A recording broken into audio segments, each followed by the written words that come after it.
Good morning.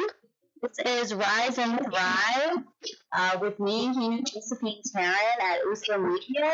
And today we have a guest interview, which will be JOANELLE ROMERO. Very incredible Indigenous woman who's doing a lot of important work for all of us who are in the entertainment industry. She's a humanitarian, an actor, singer, songwriter, director, producer, showrunner, and so many other things. Has a wonderful organization called the Red Nation International Film, International Film Festival is one of the many things that she's the head of and founder of, but she's just a really amazing woman. I'm going to allow her to introduce herself a little bit and give you guys a little bit more of a background. But good morning. So now, is there anything? Good morning, everyone. It's an honor to be here, and thank you for thinking of me and inviting our Red Nation Celebration Institute to be a part of this gathering today. Dora she oyata weyanko kopin. I'm going to start over. I get so nervous. Dona she oyata weyanko poin konse.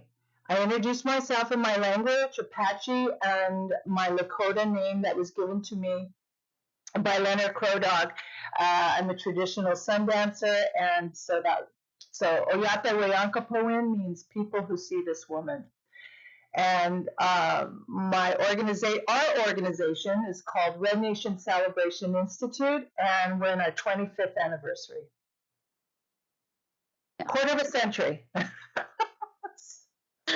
Yes, thank you for that, JOANELLE. It's really wonderful to be able to talk to you today, and we got to chat a little bit before we came on here today, and I was just we're coming from two opposite coasts. I'm from New York, and she's in LA, and it's really great to kind of make these connections because I think as Native people we always have those connections, right? Like they may be coasts away, but our communities are so much smaller than they even look from the outside looking in. So it's really nice to me, and it's really nice to hear that, and hear a little bit about your spiritual practices, which, is just comforting to hear because we'll get into that a little bit more, I think, towards action, because I want to ask you more about, the work that you do, but, it's really interesting to hear those types of things because I always wonder so much how we can take care of ourselves at the end of the day, right, especially as entertainers, where we put our thoughts out there and we're putting ourselves out there and we're making ourselves vulnerable, right? So we'll get into it, but first,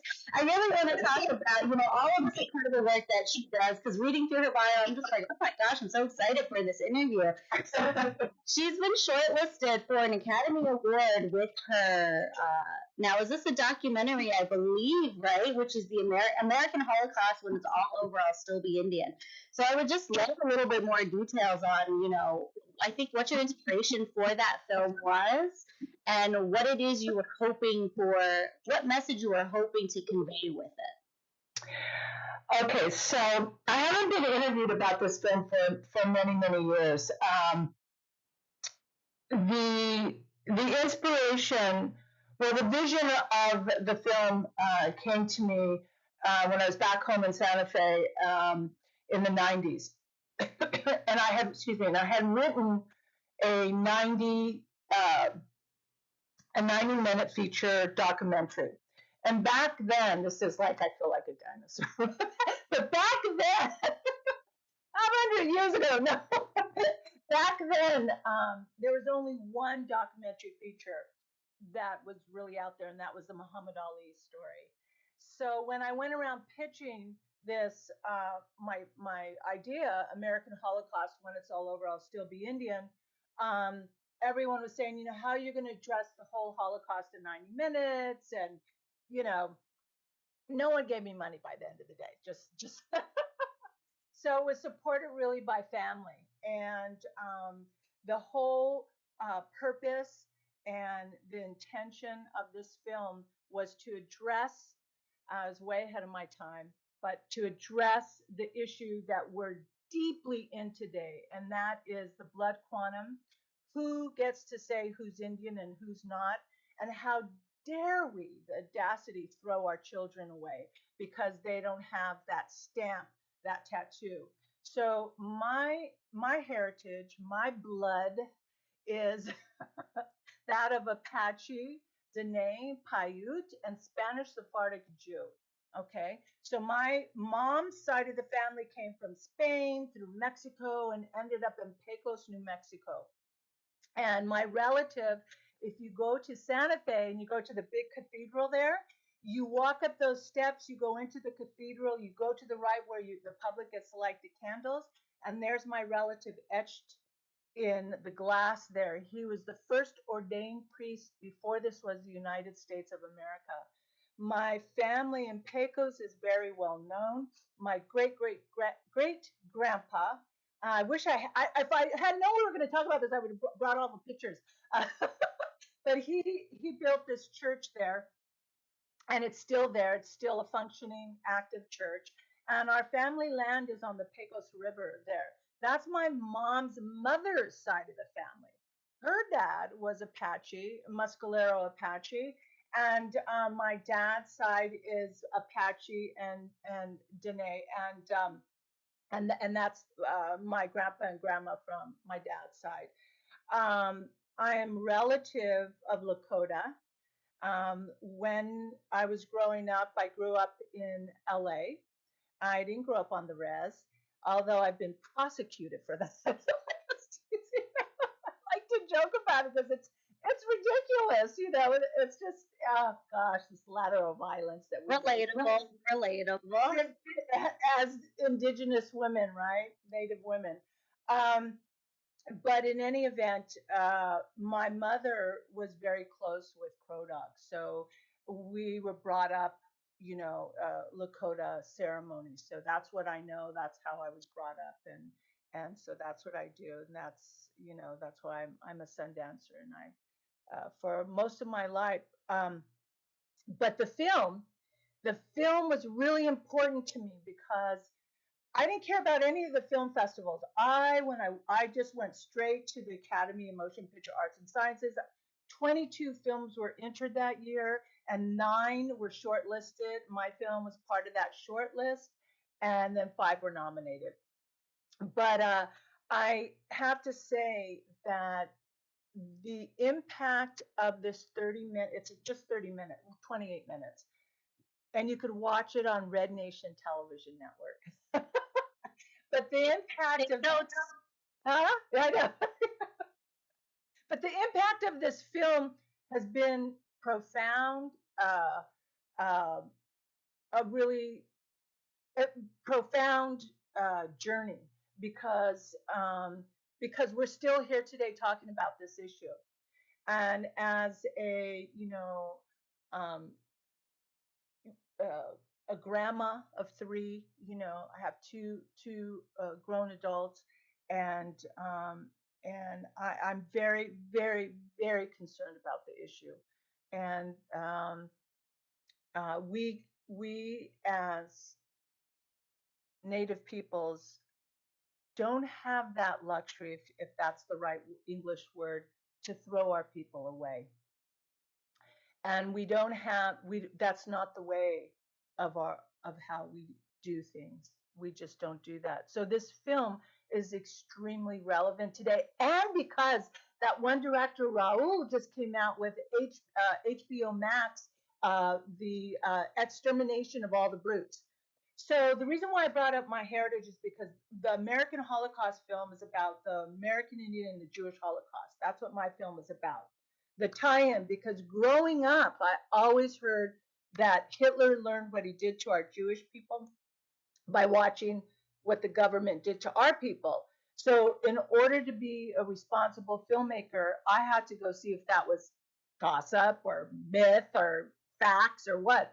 So I went to the Wiesenthal Center way back then, and I worked with a gentleman by the name of Paul Hamburg there, and we found the documents that yes, this is fact. So that's how my film opens up. And then now, 21 years later, there's this filmmaker who creates this 4-part series, and I recommend everyone to watch both of these movies. And he ties in all of that. He ties in all the stuff that's in my film. and I'm just so excited because everyone's finally catching up to what I've been like banging at the doors of this industry for so many years. So yeah. That's a that is so interesting to hear all of the backstory behind that and how everything is connected.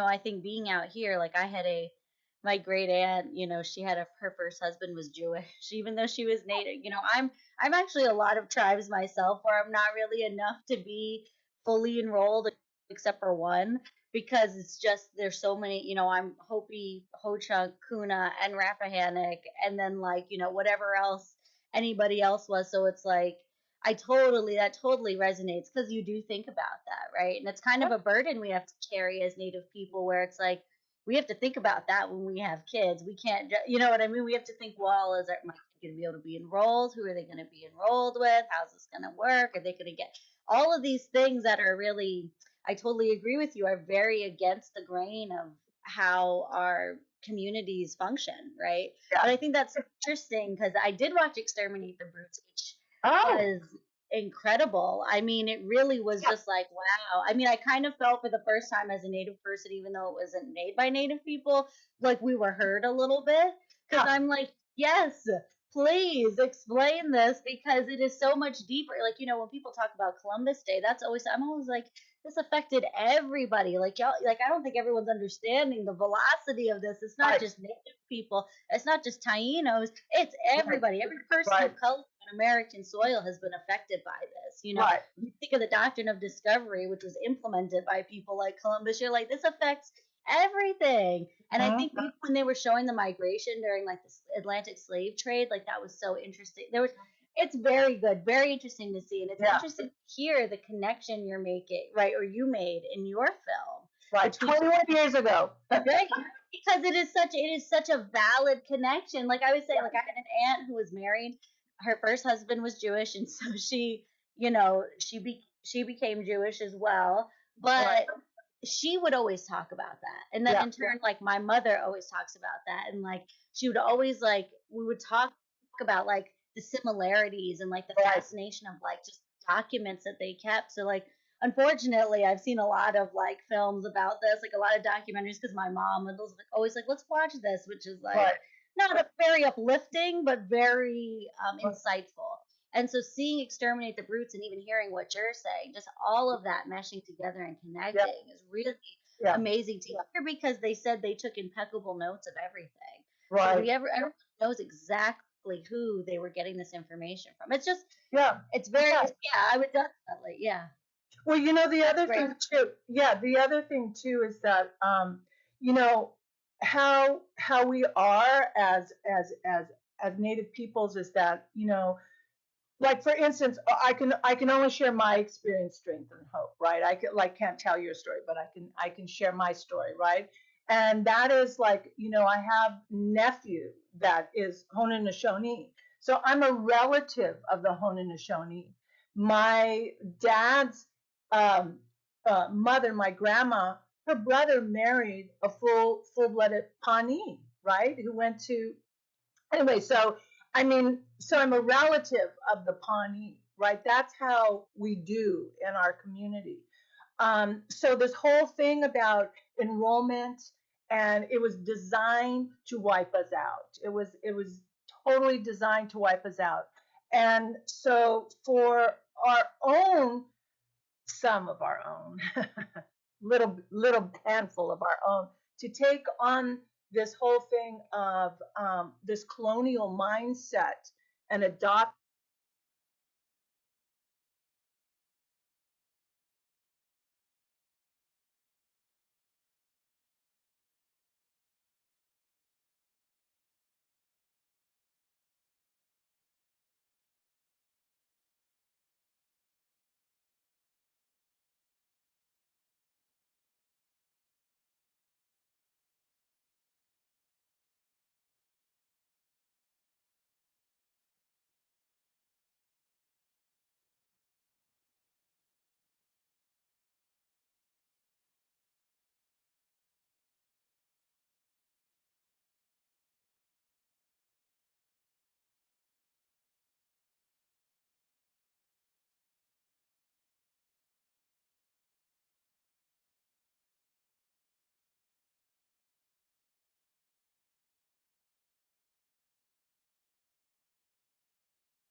I I don't know what happened. It just went blank.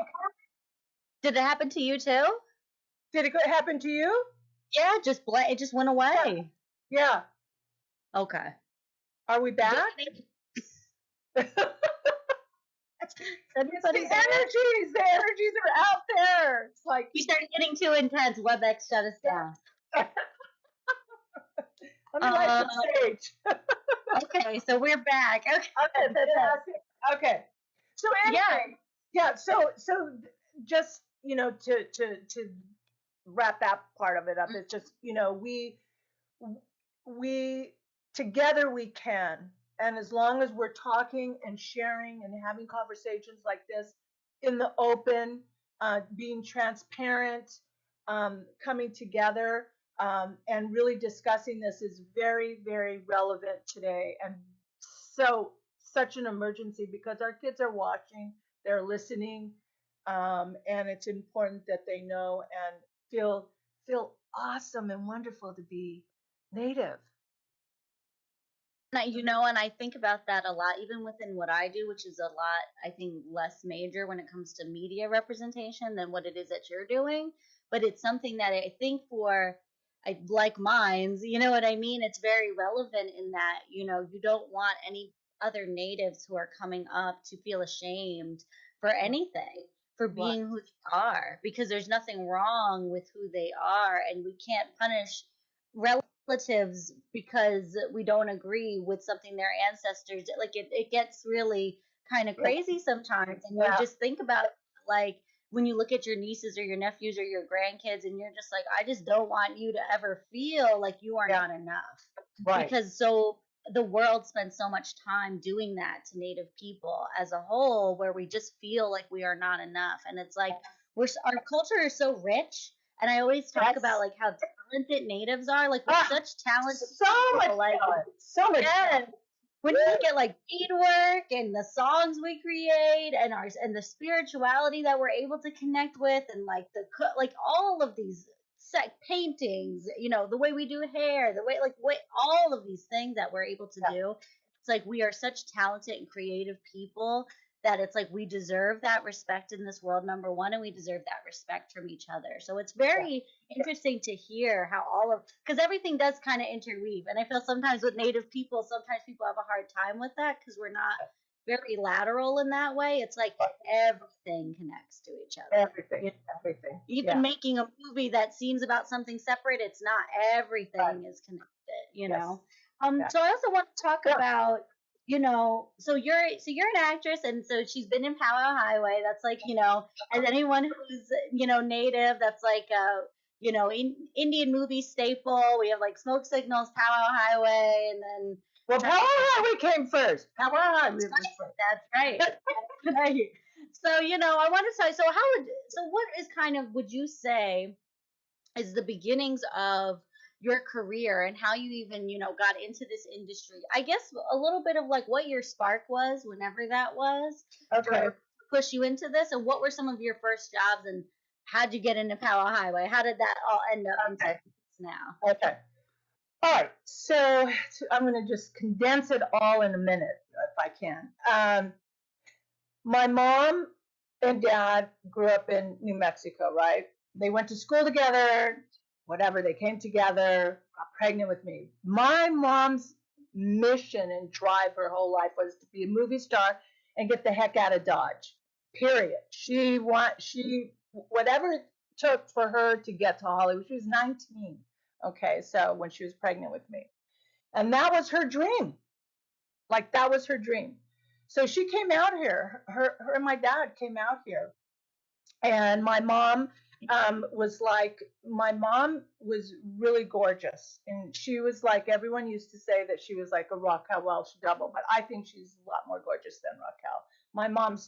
My mom was really, really gorgeous, and so anyway, she got signed. She worked really hard. I always saw my mom, just working like 2 or 3 jobs, you know, and going to acting class, and just it was I'm writing a book, so it'll all be in my book. But I used to do plays with my mom and my grandpa, my dad's father. He was an opera singer, and so I would do plays with my mom and my grandpa. And I remember when I must have been like, I think it was in Aztec, New Mexico, is my memory, and I must have been like 2 or 3 years old. And I remember this consciously. We went to this theater. It was a closed night. It was dark. You can relate to that. Nobody in the theater. And my mom went there to get something. And I can remember in the old days, this is dating me again, of the smell of the makeup. There was a certain smell that Max Factor made that the makeup smelled this. I love that smell. It was like the theater smell, right? And so my mom was doing something, and I walked onto the stage and I stood there. And that's when I knew it was like this grounding moment with my feet on that stage. I was only like 2 or 3, right? That grounding moment when I knew this is what I wanted to do for the rest of my life. Period. Period. That I wanted to be an actress. That was it. So I'm going to bring it forward. When I was about 17 years old, I had broken up with my boyfriend, living in Malibu. I went to see my mom, and my mom's friend came over. And at that time, I was just singing. I was doing a lot of singing, a lot of singing, a lot of singing. And my mom's friend came over, and she had just became an agent, and her name was Sharon Kemp, and and her brother was Louis Kemp, who used to uh, uh, put up all the funding for Bob Dylan's tours and stuff. Anyway, so she asked, and I was in a really bad mood. I was like out of it, and I have 39 years sober. So back then was when I was drinking and using. So anyway, so she asked my mom, "Is Janelle an actress?" And my mom said, "Yeah, she is." She goes, "I'm going to put her up for this role." Okay, so this role was a novel. It was called A Girl Called Hatter Fox. It was a book novel by Marilyn Harris. And so I went up for this role. I borrowed our family friend John Barrymore Jr.'s jeans for good luck. I didn't wear any makeup. I didn't look like this. I didn't wear any makeup, no jewelry. Walked in with torn jeans, barefooted. It was at the CBS lot in the valley at Radford. I put my feet in the earth and got my feet grounded, and I put my hands in the earth and got the earth in my nails. And I had my grandpa's this blanket of his, and I walked in, and all the actresses that were up for it were all looked like how with jewelry and makeup and their nails done, everything, right? And that wasn't the role. That was not the role. And I walked in, and you have to sign up, when you go up for a role, right? And I walked up, and she goes, "Can I have your name?" And I said, "I'm Hatter Fox." And she went, "Yeah, I think so." And then I went in to read, and they said, "Slate your name. You're supposed to say Janelle, Romero, whatever." I said, "I'm Hatter Fox." And they said, "You got it." Just like that, you got it. Got the part. And so they screen tested me at the CBS lot, which is really interesting because the CBS lot is where my mom was the bikini girl on the Red Skelton show. My mom ended up being signed to Universal Pictures. She ended up doing so many films with Elvis Presley. I was, like kind of raised on the MGM lot. My mom would always take me to work, so I got to learn from the best, from Elvis, from the Colonel, from the Smothers Brothers, to Carol Burnett, to yeah. So all the 60, variety shows. Yeah. So I was like 9, 8, 9, 10 years old at that time. But anyway, with Hatter Fox, I was 17 and screen tested at CBS lot, and then the film came out. It's still being. You could watch it on Red Nation Television Network.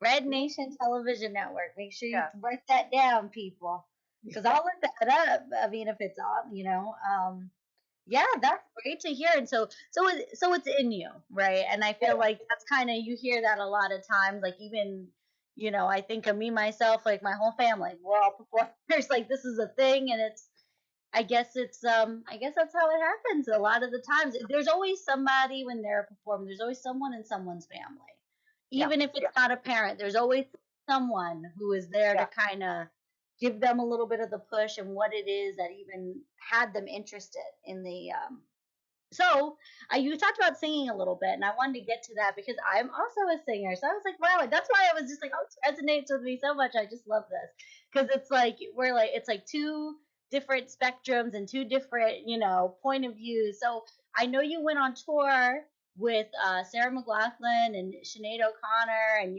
the Indigo Girls, and I just find that like amazing. You know what I mean? It's just like wow, like these are just like these powerhouses, like who you were on tour with. So how was tour? Like what was that like for you when you were doing that? Well, I remember my mom gave me a guitar when I was about 9 years old, and I used to have guitar lessons. And so my first song was "Leaving on a Jet Plane." That's anyway. I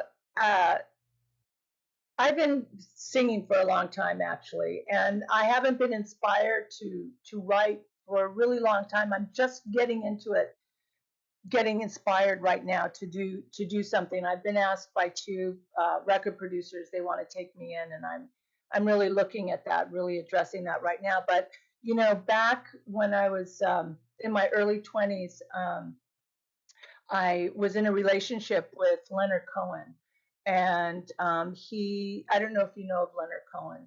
Um, if you look at the song like Hallelujah Okay, yes, yes. and yeah, so we were together for about 3 years, and we always remained friends all these years until he passed. But he took me into A&M Records to record my first record in the late 70s. And it's interesting then because everything's connected, right? My mom ended up divorcing my dad and marrying this guy. He was a trumpet player for the Tijuana Brass, and Herb Alford, A&M Records was Herb Alford's recording studio. Anyway, um, so singing is a very big part of who I am. I really love singing and I love songwriting. And yeah, it's something that it's something that is a calling. And I think that anyone out there that's listening that has a voice, use it. That's a gift that was given to you. And I kind of get hard on myself for not singing lately because it's a gift and it needs to be nurtured and it needs to be taken care of and heard. I love And to love to Red Nation Celebration Institute started as a concert series, right? In Santa Fe, New Mexico, 25 years ago. My nonprofit started as a concert series because at that time, during Indian Market, there was no contemporary Indian music being heard. And so we did this huge concert. The tickets, 2,500 seats sold out in a week. It was at the Paula Solares. I raised a lot of money. We got acts from cashed in all over the world came in for it, and it was jam packed all day, all night concert. And I'm trying to think of what was my point in saying that. you were um, talking, yeah, about gifts and yeah. music, singing being a gift, and Oh, I know what how it was. The Sarah McLachlan thing. So the second year of our concert series, because Red Nation Celebration Institute has grown into this enterprise, right? But back then, that second year in 1996, I did a concert called Native Women in Music, and we had Joanne Shenandoah and Joy Harjo and a bunch of my daughters, just a whole bunch of female singers. And Sarah McLachlan had launched her tour, and I had already launched Native Women in Music. So I went in to meet with her, and she said, "I want you to come out. Let's do this." So that's how that happened. Awesome. I really love to hear that. And like that's what I was saying when you were talking about it being a gift. I love to hear that because that's how I was raised and that's how I think about it, right? You know what I mean? It's like I'm a singer, my fiance, he's a powwow singer. I mean, Oh, we all came out of powwow singing. So he's a northern powwow singer, I'm a southern powwow singer, but I could sing northern if I have to. And so you that's know how what they say. No, just teasing. that's how we met. Yeah. So we met like, on the trail. Like, so it's like there's all of this. It's very interesting because we always talk about that, right? Because all this other stuff can get you down, and even like feeling like conscious about what people are going to think and all this other stuff. And it's like, but like you said, right? Like, it's a gift. It is. It's a gift from the creator, right? And it's meant to be shared. And that's why you have that gift. And so it's really interesting to even hear that because it is so much of the arts and the type of arts that we all do is so much interweaved with our beliefs like that, right? And our spirituality like that. And it doesn't take much, like we were saying, with everything being all connected, it doesn't take much for us to connect those Mhm, dots to each other. So it's mhm, really beautiful to hear that because, and then even to hear the type of work that you're doing, like, with it starting as a music festival or doing women in music, because at the end of the day, me personally, I mean, that's how I feel about the work that I do. Is that's the principle I want it to come from, is mhm. from a real belief and to also uplift, Native peoples as a whole, right? And I think that's always kind of the end goal of this type of work, right? Yeah. So, that kind of goes into like the next thing I want to talk about, which is, you know, I know you've done a lot of humanitarian work Mhm, and the type of work, which basically, I guess everything we're talking about is really kind of on that subject matter. But I would just wanted to hear a little bit more about how you feel that goes hand in hand with the arts as an Indigenous woman, right? Because sometimes that's really how I feel a lot of the times is that not only am I Native, so it's like nobody really understands what I'm talking about. It's a lot of re explaining, but I'm also a woman. So then, even within my own community, sometimes I have to advocate for myself as a woman, right? mhm. Especially with like, some patriarch, like one of my like coach hugs, they're patriarchal, right? So a lot of times it's like you kind of have to advocate for yourself in these ways and, you know, also kind of fighting for your art too, right? Because sometimes it can be a lot. It almost feels like you're carrying the weight of the world. So I just want a little bit more, how you feel about that and how you feel those kind of tie in with each other. Well, it all goes back to the youth for me, and it all goes back to giving back. It's really being of service, and because I got sober when I was 23, and this August I'll be 40 years sober, almost all of my adult life, right? So it's really important to me to be of service, and because that's how I get to have this gift of life, this sobriety, right? And so the whole thing is to inspire the next generation, and to where I how I've grown up and was raised, and what I believe in is I have unshakable faith. So I was raised that there's no such word as can't, and everything is possible, and that creator always provides. So when you come from that mindset, you, the world is open. And when you're young and you're raised with that mindset, um, you know, everything is possible. And the message, if there's anything that I can give your audience or who's ever going to listen to this, a year from now, is that only you can believe in yourself. You have to believe and have the faith of what you're doing, of your talent, because it is a gift. It is not everyone is a crow, and not everyone is an eagle, and not everyone is a whale. We all have different talents. And whatever your talent is, if that's being a mom, if that's being, a teacher, if that's being a director, whatever it is, a singer on the drum, whatever that is, hone it, hone it no matter what, and know that it's divinely given to you. It was given to you. There's no one like you in this world. No one. And that gift was given just for you. So with that gift, nurture it and support it, and you know, even though, you know, we're suppressed in media, right? The work that I do is really getting, you know, we are visible because we're here, period. So when we say we're invisible, that's a negative thing to me. Oh, it drives me nuts because we are still here. We're here right now, you and I, right?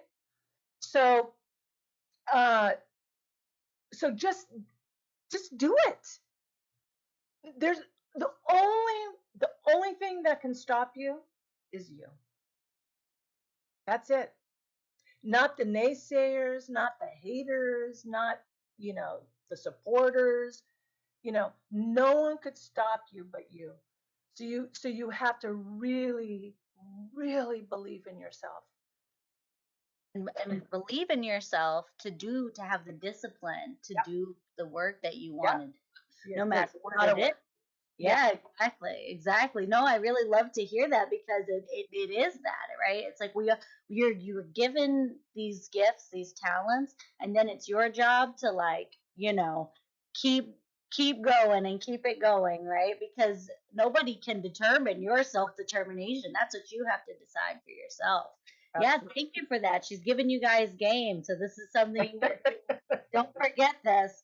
So, and that kind of, I'm glad because we're gonna get ready to kind of, wrap it up here. She's a busy woman. She has things to do. No, just kidding. But she is but she's doing a lot, and I think that's kind of what I wanted to get into is, all of this work. Because even me myself, and I'm not doing half as much as work as you, I don't feel, right? But it's like, you have auditions, and then I got my home life, and then I've got, funerals and memorials, and then I got, drum stuff that people got to deal with because, like, whatever. It's not, I don't want to get into it too much, but it's like, whatever. It's just like, it's stuff you have to deal with, right? Real life stuff. It's family dynamics, like I said, you're auditioning, you're trying to look for your next gig. It's grant writing, it's making sure the org is good, making sure we're getting our grants in on time, making sure we're applying for everything we need to, and trying to move about these things in our future collaborations in a good way. And all of that can just be like, oh my gosh, like some days I'm just like, ugh, I need to, like, just, let go a little bit because it can feel like so much. No, and I don't have no kids. I don't have none of that. All I have is a fiance, and I'm like, don't talk to me, that's nuts. So, you know, I think I want to talk about that a little bit too, because I mean, and that's for me, and that's for everybody else who's watching this too, because sometimes it does feel like that, right? And so I guess what I'm wondering is, what does self-care look like for you? What is that for you? How do you keep your balance so you don't, flip out on your kid or your husband or whatever it is that you have going on, right? How is it that you are able to keep yourself grounded in your work? Okay, so we have 3 minutes. What I've just so I'm going to try to do this in a minute. Red Nation Celebration Institute was launched 25 years ago, and it's our nonprofit. And under that banner, we have Red Nation International Film Festival, which is now the largest Native festival in the country. And we have Native Women in Film and Television, which is also a festival and a resource center, with a call to action of why we wear red for our missing and indigenous women and the lack of Native women in media. Then we also have Red Nation Television Network, which was predating Netflix or Hulu or OWN. Again, way ahead of my time, but now we're like right on time. So it's good. So there's that, and we have oh my God, so much content. It's all about content, and we have it. And then we have our Native Youth Matter. If I could see it, I can be it. And that's my, humanitarian, that's my philanthropy work. That's where I give back. And I work with youth on and off the reservation. And I work with Unity. You brought up Unity in our conversation before. when we were talking before we came on air. And Unity is a great organization. I support them totally. Um, and so spiritually, I'm a spiritual person. I believe in a higher power. I've never doubted a creator. When it gets all too much for me, because this is, we're in our 25th year, right? So August will be 26. So it's a ginormous organization, and this pandemic has been interesting and very good to us because it has launched us into another level, not only financially but creatively. And what I do for myself, one, I'm a sun dancer for life, right? So I believe in the power of prayer. I I have a AA program, right? I work the program, so I have two programs that I do, AA and Al-Anon. So there's a saying in those 12-step programs: when it's too much, you halt, you take time out. So my self-care, when I see myself getting frazzled or whatever, I don't care what's going on. I will step back and I will chill out for a minute and take a deep breath. I believe in meditation. So I do a lot, I meditate every day. It's something that I've been doing. My mom turned me on to yoga and meditating since I was a little girl. So it's something that I've incorporated my whole life. And that's what keeps me really, because the brain, you could redo the brain, you could do a lot of things through meditating. It's a really powerful tool. So these are all like tools, right? Um, I love ceremony. So that's one thing.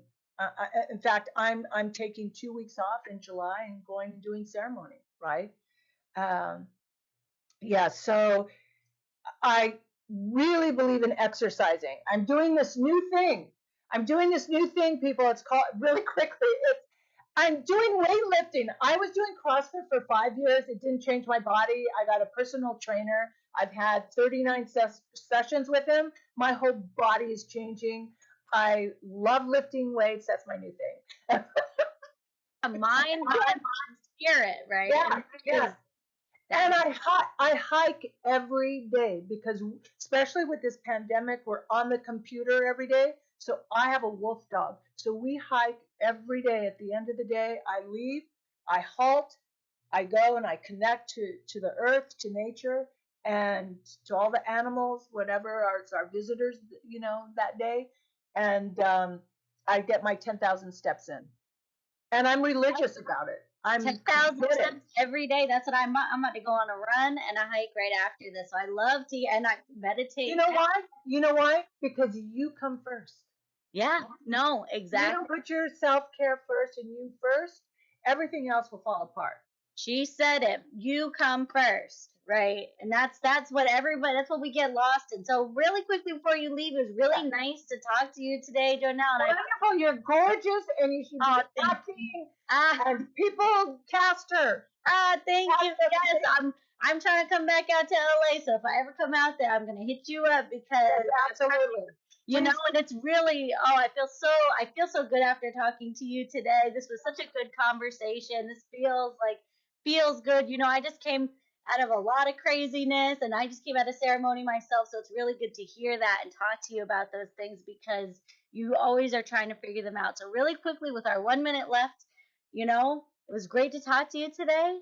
And I just want to know, what is the core of your joy in one word? Love.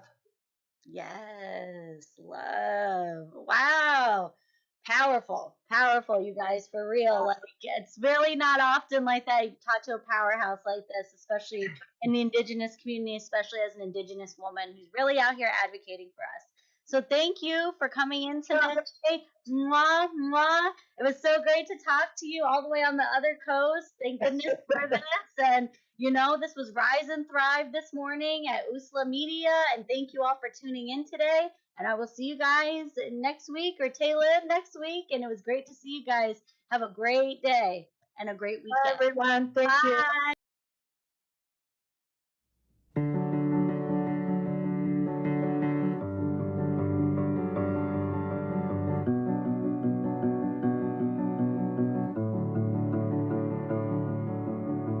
Take me out one more time is all you said to me.